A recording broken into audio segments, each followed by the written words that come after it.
The year is 1916, the Battle of the Somme.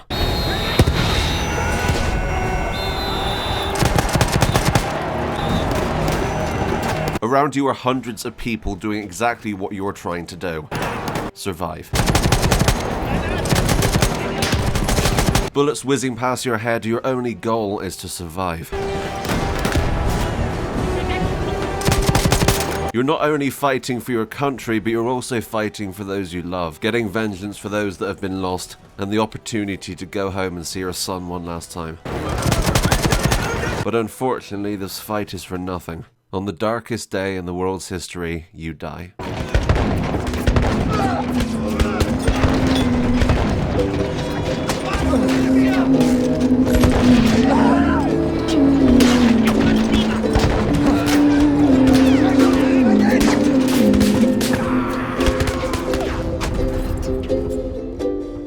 Near the opening of this first mission, you're put up against an obstacle that you cannot win.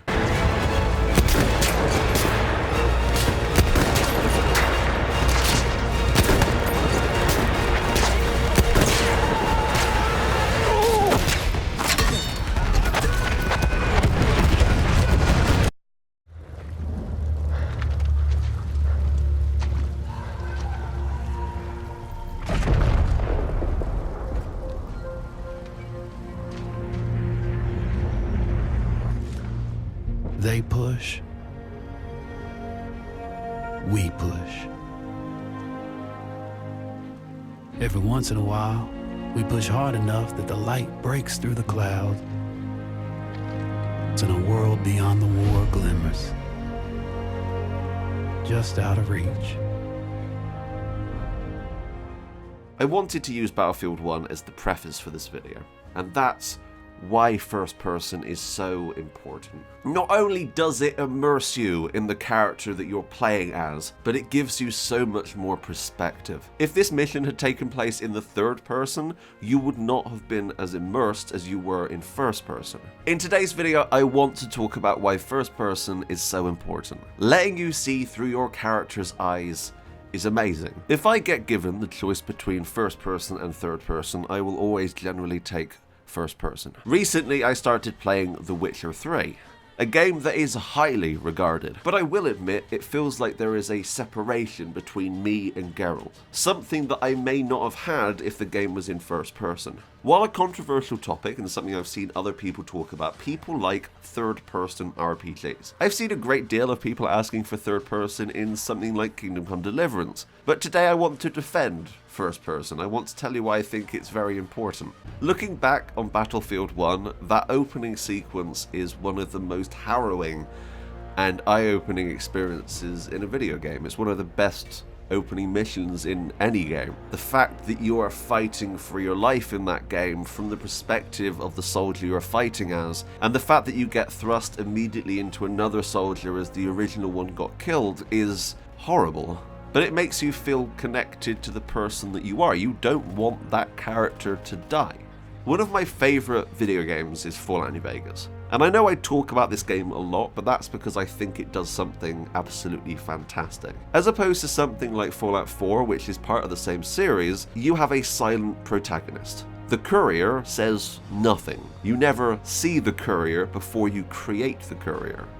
That courier is you. Your companions, let's say Boone, are not talking to a character, they are talking to you. Let's talk about the most immersive first-person game I've ever played, Kingdom Come Deliverance. Exploring the forests of Bohemia through the eyes of Henry is incredible. They are possibly the most incredible forests in a video game, and it's one of the most immersive games for that. Seeing the sword in your hand when you're in combat is also absolutely amazing. You feel each blow as an enemy takes a swing at you, because you could die at any minute. Henry is not skilled at all. I've seen comments before saying the combat in Kingdom Come Deliverance needs to be fixed because it's not very good. But my response is you have to get better at it. You as a player learn at the same time as Henry. So as opposed to something like Fallout 4 where your character is almost practically pre-made, Henry is someone who grows with you and you get incredibly attached to. Another great example of first person is Grand Theft Auto 4. Now you may be thinking, well, Grand Theft Auto 4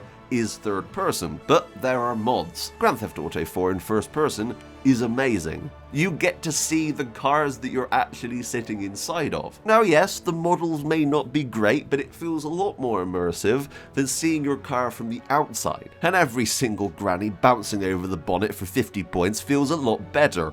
Had to throw a Death Race reference in there somewhere. Plus, pushing someone over in first person never gets old. Grand Theft Auto 4 has one of the best and most robust physics engines in any video game, and it's hilarious, especially if you get someone close to stairs and give them a good shove. I might have a problem. Obviously, one of the most prevalent types of first-person game is the first-person shooter. Now yes, we do have third-person shooters, but I believe that first-person shooters are just so popular because you're there in the action. You can see everything happening.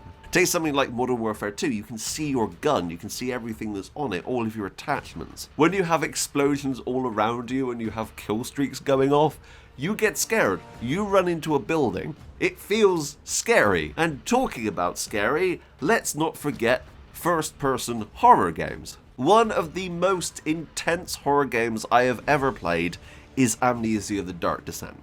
It was one of the first horror games I ever played, and I hated every second of it, but in the best way possible. That game is terrifying. If you could see your character in third person, not only would you have a way bigger view of your surroundings, but it wouldn't feel as scary. As you creep around every single corridor and hide in wardrobes, you're constantly scared something's behind you. You have to look over your shoulder. In a third-person game, you'd be able to see them behind you. And that's what it comes down to. Immersion. And I keep saying immersion because it's important. Immersion is incredibly important in video games. And that's why I think first person is so important. What do you think? Comment down below and tell me, what is your favorite first person game, or what game do you want to see become first person? Comment down below and tell me. So this video is a little bit different. I've been thinking about this for quite a while since I recently got back into Call of Duty, and also the fact that I recently restarted Battlefield 1. If you're interested in seeing more of Battlefield 1, which I highly recommend, make sure to also check out 2Clicks Philip, because he did an amazing video looking at that opening mission way more in depth, and also looked at a later mission which is still one of my favourite missions and songs in any video game. Recently I brought up the topic of first person and first person shooters, and my friend Knights Arcade talked about it on Twitter, and we may be doing a couple of videos together to kind of give our different views on it. Because first-person shooters aren't generally something I cover on the channel, but they really interest me. I also wanted to quickly talk about Discord, because yes, we actually have our own Discord. Now, I've got to be honest, I don't know anything about Discord, but we have some fantastic mods over there who know a lot more than I do. There's already an amazing community over there, so I'm going to leave a link in the description below. Make sure to head over there and join up, and I'm going to try and post as much as possible. What I may do is create a channel just for pictures of Bobo. I think that may be quite fun, I don't know. I also want to talk about the fact that yesterday I posted something that is kind of important. I posted the fact that I want to take more time doing YouTube videos. So I'm going to be starting to spread out my YouTube videos a little bit more. I've kind of put myself in this rut of doing a video every other day, and that's not healthy. Also, it means that I've started to try and rush videos to be able to get them out for the right day, and I don't want to do that. I want to create the best quality content that I can, because that is most important to me. I want to get you the best content. And without your support and my amazing patrons, I wouldn't be able to do this. And I wanted to thank my patrons because you guys donate to me every month, and that is so amazing. So instead of having the outro in today's episode, I'm going to read all of your names. So here we go. Brian Schmidt, Carl D. Pritchett, Dan Campbell, David S., Hiever Rains, Isaac Murkovitz, Jacob Bessie, Jazz, Judy Carlson, Kim Clark, Lucas Bosmans, Manon McClure, Mike Tuttle, Nick Zabukasef. It was almost one bloody take as well, god damn it.